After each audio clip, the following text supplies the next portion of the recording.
Hi, dear listener, fellow refiners out there. This is Tony from the Refinement, Not Retirement podcast, with a very sincere apology for the very long period of radio silence on the part of this podcast, myself and my darling wife and life partner, Christine. And that's why my working title for this solo episode, I'm on my own today, is We're Back and Owe You an Apology. Well, an explanation, certainly.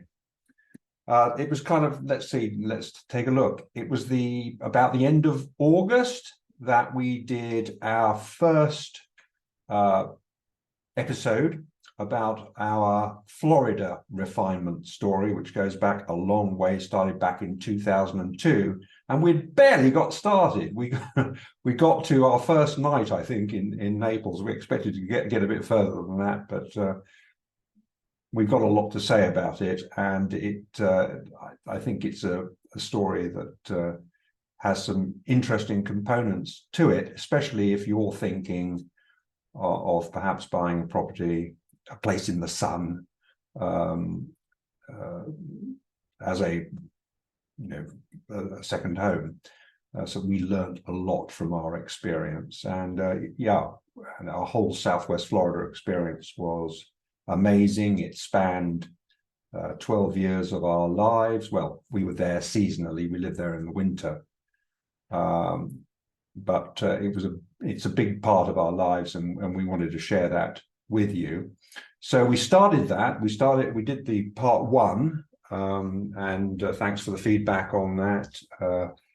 And we were really excited to get back to that story and get it wrapped up. But then we went away on our big family holiday, had a fantastic family holiday in the Dordogne, an area that I really love.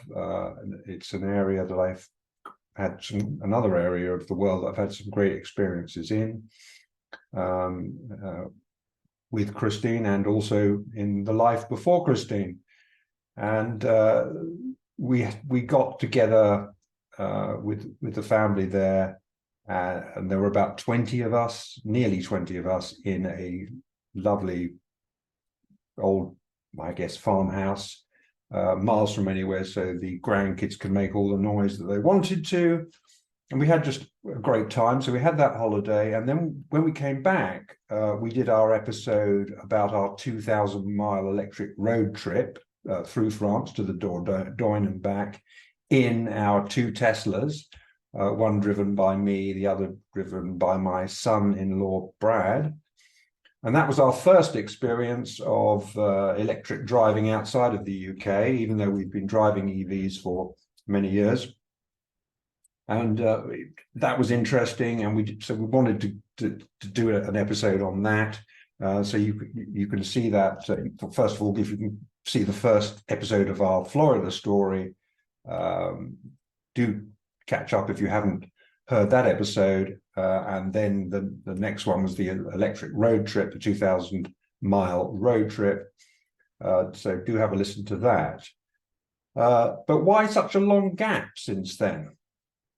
Well, we had a trip, a 1-month trip planned back to where we lived in Southwest Florida in Naples. And it really came around very quickly. And we, quite late in the process of arranging that trip, we got the opportunity to go along with our oldest daughter, Tracy, and our two grandchildren, Aurora and Saxon. And that meant that there were a lot of changes to what we'd planned. And so we got sort of sucked into that, and we just couldn't get back to making any more podcast episodes before we left. So, and also actually, when we thought about it, we thought, well, since we're going back to the place, it's obviously going to be a trip down memory lane for us, and we were going to see lots of our friends, which we did, which was great, our old friends from Southwest Florida.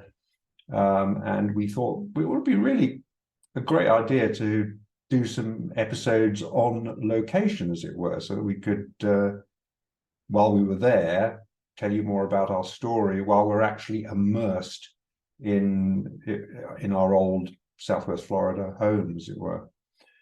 But it didn't work out that way. First, having two grandchildren, I had forgotten really quite how intense, when you're with young children for a whole month. I'd forgotten really sort of how much attention they need and how they sort of dominate all proceedings. And doing a podcast episode would have been completely out of the question with them there. And the other thing was that the internet really wasn't terribly great on Marco Island, where we rented a house. So those are my excuses for this big gap. We had lots of great experiences there in Southwest Florida, which we can't back. We're really looking forward to getting back on the microphone with each other. That's Christine and me. And we want to tell you about the things that happened there. It was very exciting reconnecting with some of our loveliest old friends that we used to live with, not in the same house, but in the same community when we lived in the Naples area in Southwest Florida. But it was also quite a lesson, well, not a lesson, it was quite salutary to realize that they were now, many of them, 80 or nearly 80 or over 80, and some of them were actually now moving into care homes. That's the sort of care homes they have over there. When I say care home, I'm sure that if you're from the UK, I'm sure that conjures up a picture for you. It certainly does for me. But these care homes, so-called, in Southwest Florida anyway, are something else. And they are not only very luxurious, but extremely expensive. But just hearing, these people that we spent so much time, running around tennis courts with every day and partying and all that sort of thing, just facing up to the fact that they're in this next stage of their lives. Let's call it, I don't know, God's waiting room or something like that. And it just made us realize, that we're not at all far away from that. So, this whole thing about carpe diem and taking advantage of every day really hit home to us. It's hit home for us for a long time, but it really emphasized the need to make the most of our lives while we are still healthy enough to travel and to move around a bit and so on. It was also great. When we were there, we played a lot of pickleball. We talked quite a bit about pickleball, our favorite sport, on this podcast. You can check out previous episodes about pickleball. But Naples, Florida is really the home of pickleball, the place where it, not where the big game was invented, but it became the place where they have every year what I call the Wimbledon of pickleball. They have a tournament, a very big tournament there. Over 3,000 players compete, including pros. And where we got to play there is actually where they hold that, and hundreds and hundreds of people turn up every morning to play, and you can just go along. That's what we did. You could just turn up and you can play, you can slot into your level. And we had some fantastic pickleball games there, met great people, because that's the other thing about pickleball. It just is a sport that, pioneering sport, really. It attracts quite very interesting people, very lovely people. So we met lots of new people. And then so I want to tell you about that. Being vegan, as you will know, we've done a number of episodes on veganism. Christine and I are both vegan, and being vegan there wasn't so great.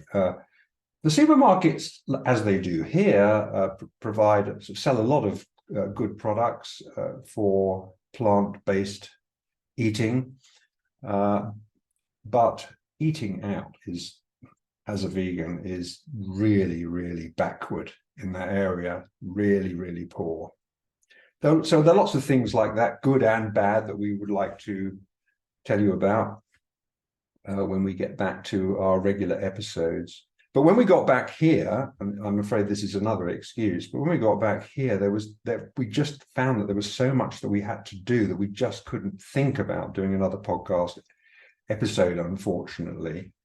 For a start, we run our own pickleball group here in the Cotswolds called Cotswolds Picklers, and out of we play in the village, the Cotswolds village of Winchcombe, and for some reason, and this is great. This is a good problem to have, but there has been a big increase in the number of people wanting to learn how to play.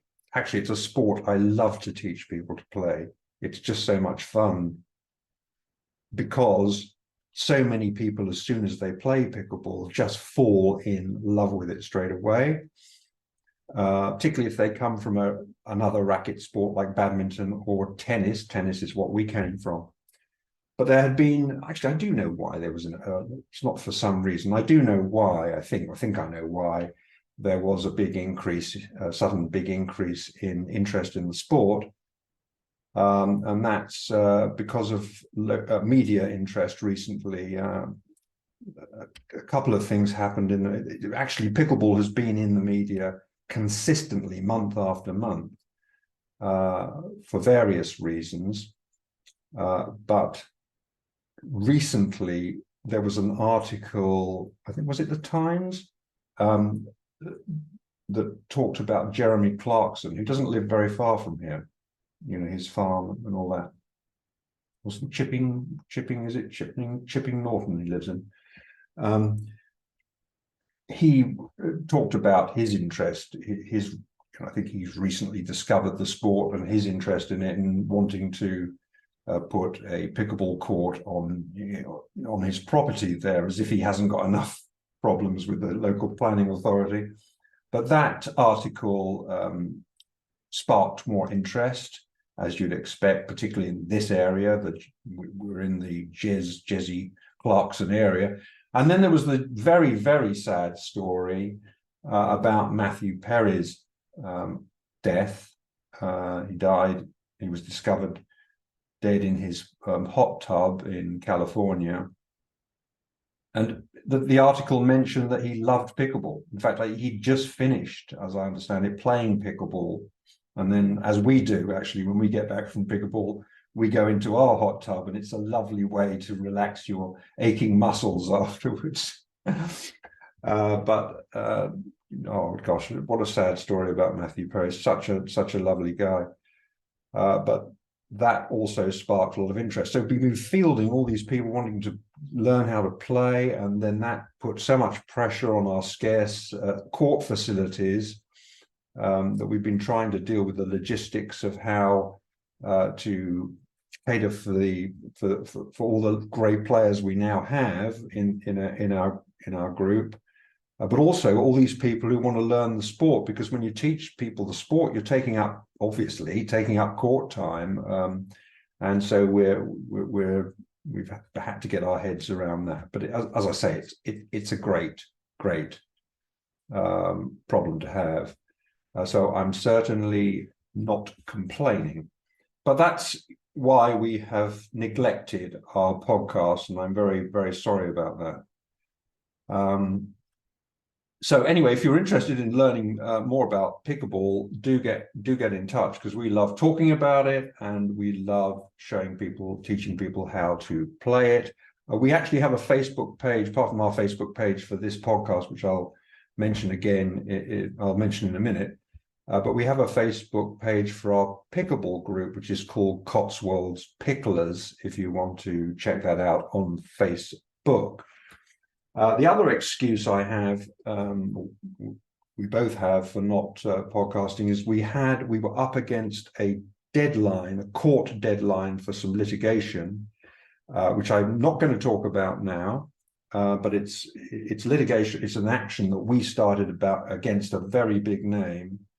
And if you go up against, it's David and Goliath stuff, isn't it? If you go up against a big name, you're the underdog, definitely, because they have all the resources and they have the in-house lawyers and the out-house lawyers and all the rest of it. But it's something that it's to give you a clue. It's connected with a previous podcast that we did, and where we both mentioned it, and or hinted at it, and we had to get in. We had to get in our bundle of documents and witness statements, and so I had to take care of that before I could think about the podcast. But we will be talking, whether we win or we lose that case. I think it will be a very interesting story to talk about, and when we can do so, we will certainly be sharing that on the podcast.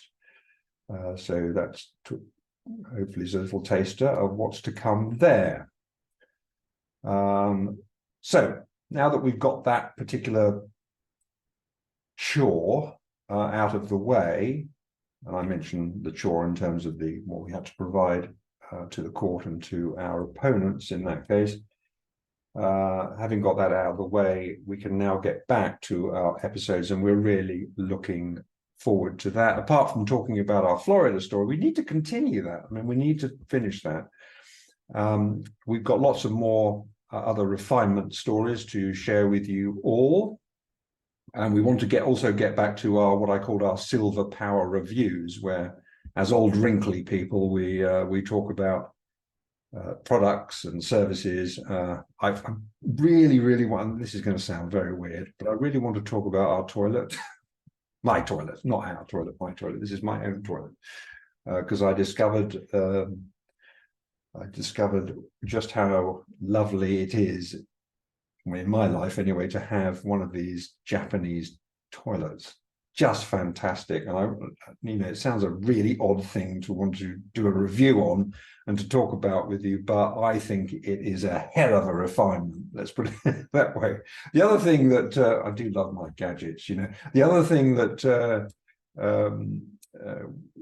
we recently acquired was one of these robot vacuum cleaners. I used to think they were daft, and suddenly this thing came up on Amazon at a great price, and I got one, and I think it's just amazing.